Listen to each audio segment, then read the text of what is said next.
Years ago, I was struggling with something that I did that I was having a really difficult time forgiving myself for.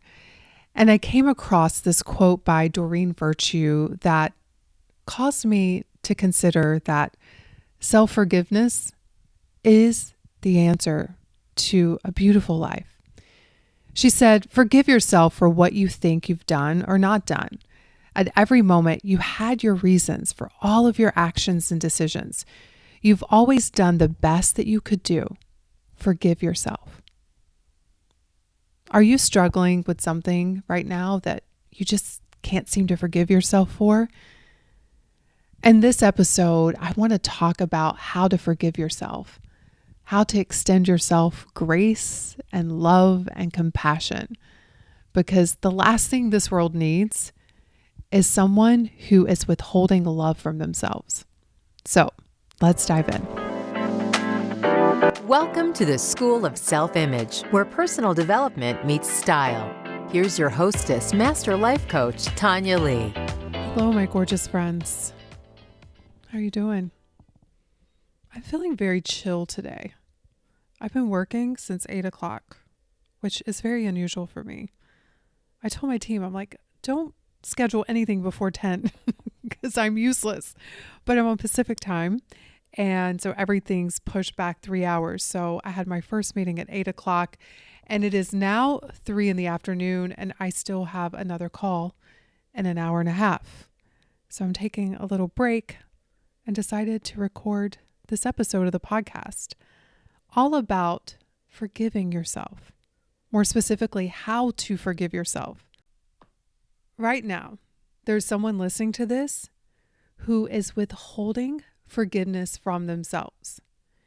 And you're walking around feeling a lot of shame, a lot of guilt, and a lot of regret. And you are trying to punish yourself so that you can redeem yourself. And I hope that this podcast will convince you that redemption is not going to come from you beating yourself up and holding yourself captive to some perfectionistic ideal of how you should have been in the past. But it's going to be found through grace and you forgiving yourself. I am very passionate about this topic because I understand the absolute nightmare it is to live in a place of non-forgiveness. To hold yourself captive to a mistake that you made and try to redeem yourself by punishing yourself. Y'all know what I'm talking about. It's often what we do with other people that hurt us. We're like, let me withhold love from them and punish them so that they can feel the hurt that they've bestowed upon me. But the only person that feels that hurt is you. They don't feel it. They feel what they're creating with their mind. You feel what you're creating with your mind. And the same goes with ourselves. The only person that we hurt is ourselves when we withhold love from ourselves, when we withhold forgiveness. But on some level, you think that you deserve to hurt. We tell ourselves that by not forgiving ourselves, it's paying penance for some mistake that we've made. So subconsciously, what we're saying is, let me hurt so that you can feel better. See how ridiculous it sounds when I say it? Let me punish myself so that you can feel relief. Sounds crazy, right? And yet, this is what we do. But it's also hard to just go to, I forgive myself. There have been two things in my life that I had to do a lot of work around forgiving myself over. One was how I showed up in a relationship where I hurt someone. And I know they say you can't hurt someone, they only hurt themselves with their thoughts. That's true. But we can influence that. And I do believe that our actions can impact someone else's well-being. And so when I show up in a way that causes another person to think thoughts that hurt them, I feel bad about that. I feel responsible on some level. And I think that's healthy. I think that's part of being a decent human being, is taking responsibility for how we show up in relationships. Now, at the end of the day, we're all responsible for our own happiness. And how we show up can influence someone else's thoughts about themselves and about the world, and can have a huge impact on how they feel. So there was that. And then the other thing that took me years to get over and to forgive myself over was having an eating disorder. Because of the years wasted, that's what I told myself, and also the impact of that eating disorder on my health. I was really angry with myself, especially when I figured out why I was doing it and I healed the behavior. I still had a lot of regret and resentment that I had allowed that to happen. And in working with women around weight loss and women who have struggled with their weight for years, decades, I see this happening a lot. They become very angry with themselves, and that solves for nothing. And so as someone who has done this work on two really deep-rooted issues that I had a lot of shame around, a lot of guilt around, and also just a lot of regret and resentment around, I wanted to share how I finally forgave myself. This is such an exciting topic. But for those of you who are in that state of not forgiving yourself, it's holding you back on so many levels. It's holding you back probably from going after your dreams. It's holding you back in relationships. It's holding you back from wealth and abundance because on some level you think you don't deserve it. And it's time to move on. But there is a process. And I don't think it's healthy just to be like, I forgive myself and I'm going to pretend that none of that happened. I don't think that's healthy. Part of being a healthy human being is reflecting and learning and taking responsibility and growing. And so the self-forgiveness process is there to help you become a more evolved and healthy human being. Because listen, we're all going to make mistakes. No one is going to exit this world without potentially hurting someone, maybe hurting yourself, doing something stupid that you look back and you're like, God, how did I do that? Well, you know what I say? You did the best you could with who you were then and what you knew then.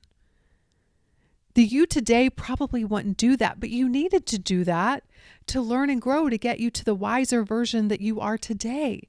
So that had to have happened because of how I showed up in that relationship, because of what I did.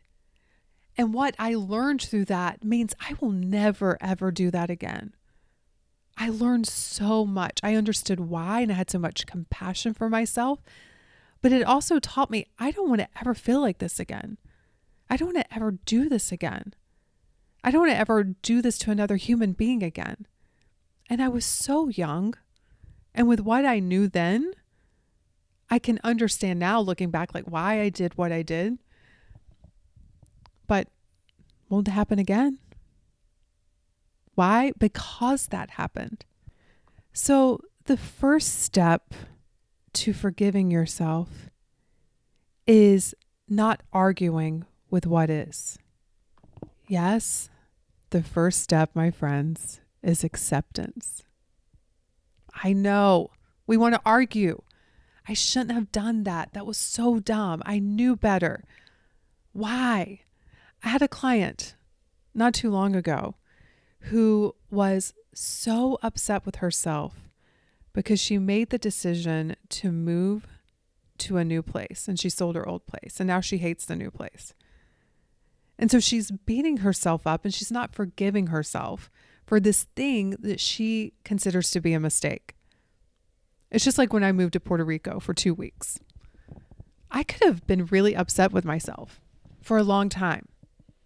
Told myself how it was a terrible decision and held myself captive to my own misery versus forgiving myself. Actually, I didn't even forgive myself because I didn't see it as a mistake. I was like, oh, that was a learning opportunity. And I just moved on. But the old me would have not forgiven myself, told myself what a big mistake it was, and spent years maybe arguing with it versus being like, yep, that happened. So I can free up that energy from fighting with what is to now healing, learning, growing, loving, moving on.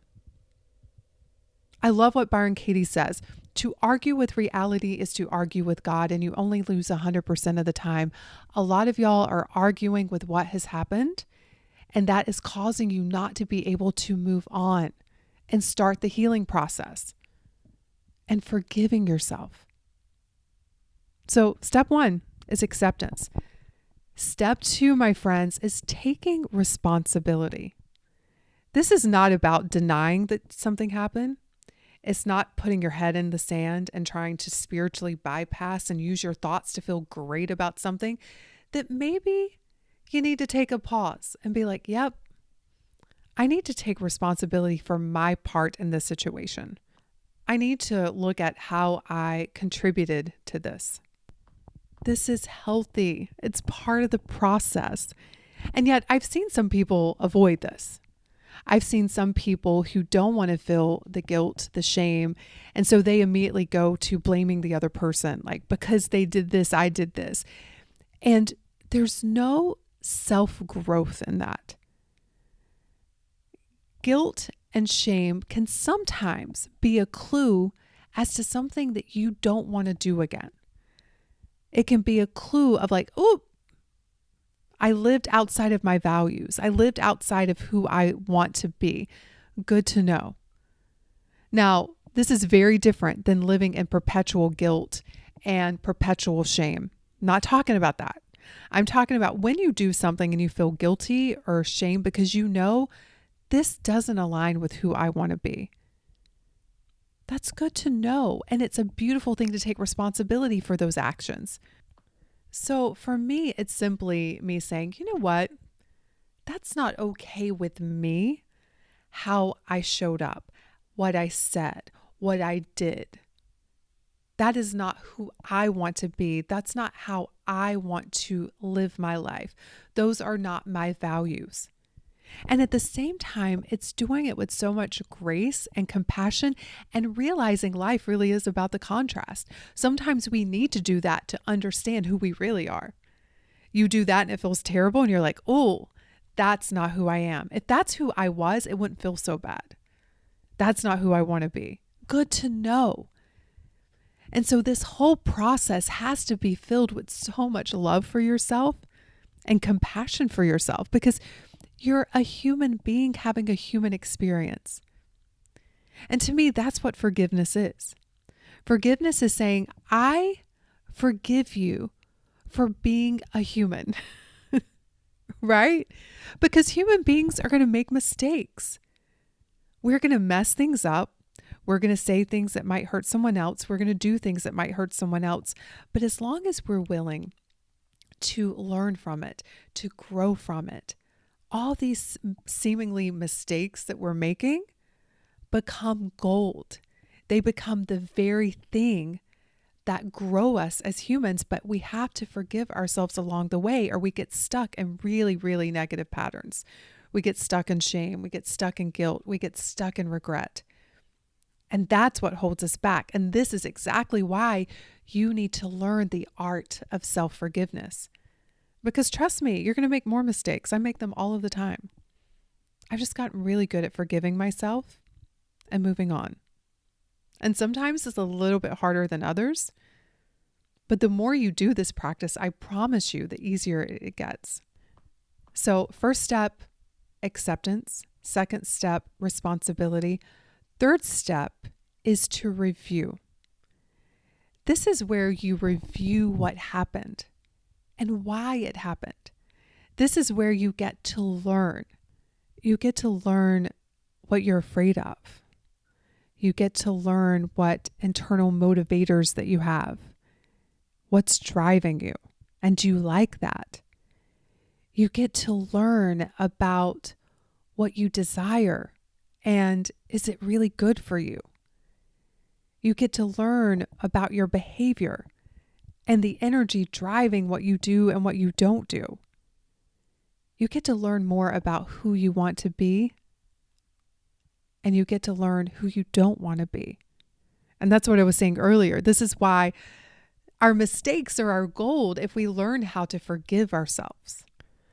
So right now, I'm going to offer you some really great questions that you can ask yourself during the review process of the self-forgiveness method, we'll call it. And I encourage you to grab your journal and write these down because I know some of you all are struggling right now. You're having a really difficult time forgiving yourself for something. And so let's review. Let's glean the goodness from this mistake that you think you've made. So the first question that I love to ask myself is, what specific actions or behaviors do I need to forgive myself for? Because sometimes we are not very clear on why we need to forgive ourselves. It's just a big blanket situation. And I love to get specific because you may be taking responsibility for too much of the situation, which oftentimes can happen, especially women. We blame ourselves for everything. And so look at just the specific things that you want to take responsibility for. And then get really honest with yourself with how these actions have affected you or other people in your life. And then what beliefs do you have that prevent you from forgiving yourself? Now, this next question is going to rock your world and it's going to be very difficult, but just try it. How was this good for me? I know, because your brain wants to argue with that question. Your brain's going to go to, that wasn't good for you. But even when I think about my bulimia, looking back, it was so good for me. I learned so much about myself during that process. And all of that learning I now share with you all, especially in the membership. We just started the Slim Self-Image not too long ago. And I talk about, creating a new self-image around your weight, around your body, around food. And it's because of that experience that I can now teach that. So much good came out of that thing that I struggled for years to forgive myself for. But if you begin to look now for what's good about it, you may find that there are some things that you're not seeing. And your brain may not be able to get to that. And that's okay too. Don't force it, but be curious. Can you find any good in this seemingly big mistake that you've made?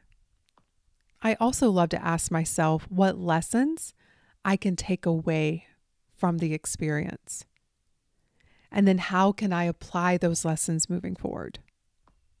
I love to ask myself, how can I love myself more right now? Because us humans are interesting. We have very conditional love with ourselves. We love our pets better than we love ourselves. Like our pets can poop and pee in our house and we don't get upset with them. We're like, oh, we sometimes blame ourselves. I didn't train you well enough. We can blame ourselves for it, right? But we can offer our pets and our children unconditional love, but ourselves, it can be very conditional. I only love you if and when you're behaving a certain way. And that's no way to live because we can't live up to those standards. And so we end up spending a lot of our lives withholding love from ourselves. It's a terrible way to live because we're with ourselves all of the time. And so one of my big goals with all of my members within the School of Self-Image is that we learn to give ourselves unconditional love. And that means when you've made a mistake, when you've done something that you may think is terrible, can you love yourself then? So begin to ask yourself, how can I love myself more right now? Because that's when you need it most. When you're down is when you need it the most. And then I love to ask myself, what actions can I take to repair any harm that I've caused by my actions? And that moves me into step 4, which is the restore process of self-forgiveness. Maybe there is an apology owed. Maybe there is a conversation to be had. Maybe there is an action that you can take that says, you know what? I want to take an action that shows myself who I want to be. I think about my bulimia journey and taking the daily action of being kind to my body and saying nice things to my body and checking in with my body and loving my body and learning how to do that practice was part of the restore step of self-forgiveness. Showing up how I wanted to be was a way for me to forgive myself. Because if I kept withholding forgiveness and feeling shame and guilt, what was going to happen is that emotional state was going to drive me back into the old behaviors and the old habits. So living into a new self-image, which is what I was doing, happened during that restore process of me showing up how I wanted to be. Now listen, there are going to be people around you who don't trust you, who keep reminding you of that past mistake, who keep seeing you in an old light, and that's on them.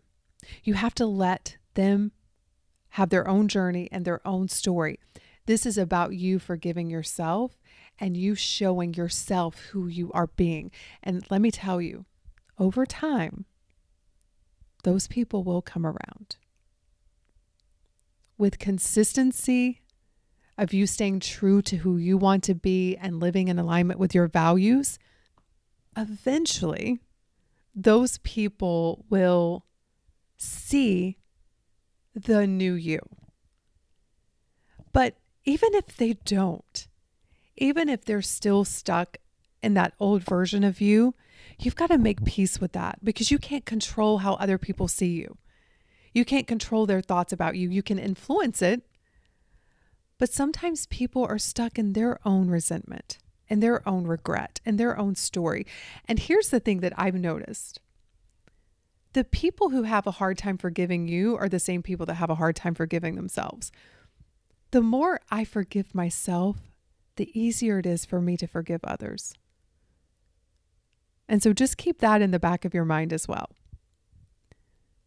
But yeah, the restore phase is all about what actions can I take right now to restore who I want to be, to create evidence for who I want to be, and to live beyond this mistake that I've made. And then finally, the very last part of self-forgiveness is the renewal stage. This is a fun stage. This is an exciting stage. This is when you have emerged from the situation with a new understanding, a new perspective, a new level of self-compassion, a greater understanding of yourself, a greater understanding of who you are and what you value. And this is where you look back and you tell a completely different story around what happened. You're telling the story through the lens of the heroine. You're telling the story through the lens of how it grew you, the lessons that you learned.